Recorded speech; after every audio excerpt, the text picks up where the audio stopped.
मला असं वाटतं मतभेद असणं वेगळं, मनभेद असणं वेगळं. त्यासाठी थोडा वेळ लागेल. चहा पिण्याजोगतं पहिले वातावरण तयार करून मग पिऊ. मला काही त्याचा काही कायमचं आमचं काही वैर आहे किंवा खानदानी दुश्मन आहे असं नाही आहे. पण जे काही मधात जो प्रकार झालेला आहे तो मनभेदाचा होता. तो चांगला करण्याचा पहिले प्रयत्न करू, नंतर पाहू. जिल्ह्याच्या विकासासाठी एकत्र आलं पाहिजे असं त्यांना आम्ही कोण विरोध करणार? विकासाला कोण विरोध करू शकतो?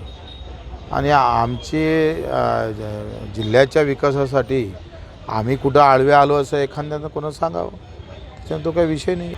पण मला असं वाटतं का ते देवेंद्रजी आणि त्यांचा विषय आहे. कॉल असणं आणि पद देणं याच्यामध्ये जमीन आसमानचा फरक आहे. त्यांच्या मनात अधिक काही मोठं मंत्रिपदापेक्षा मोठं देण्याचा त्यांचा विचार असेल देवेंद्रजीचा, म्हणून कदाचित थांबवलं असेल. नाही तर मग म्हण प्रचलितच आहे, गरज सर्व वैद्य मरो. एमची कृपा राहील, दुसरं काय आहे? पीएमच्या कृपेशिवाय त्यांच्याजवळ आहे तरी काय? ठळक घडामोडींसाठी देशोन्नती न्यूज चॅनलला सबस्क्राईब करा आणि बेल आयकॉन प्रेस करा. मुंबई, पुणे, नागपूर, मराठवाडा असो का विदर्भ, राजकीय, सामाजिक, शैक्षणिक क्षेत्र असो का क्रीडा, सर्वच घडामोडीचे विश्लेषण पाहायला विसरू नका. फक्त देशोन्नती न्यूजवर.